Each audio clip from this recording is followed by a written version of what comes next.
Assalamu alaikum wa rahmatullahi wa barakatuhu, brothers and sisters. Lesson 3, Attached Pronouns. Rabbu plus na. Na is attached pronoun our.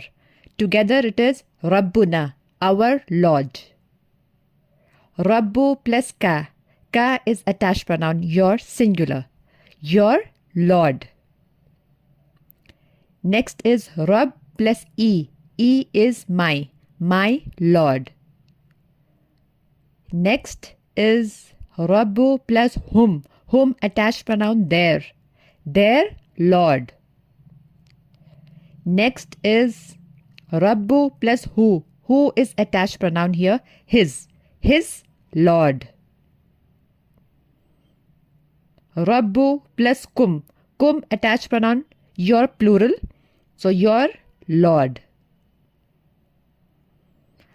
Did you notice, as you can see, attached pronouns being translated first and then the nouns? Attached pronouns will be translated first, then nouns.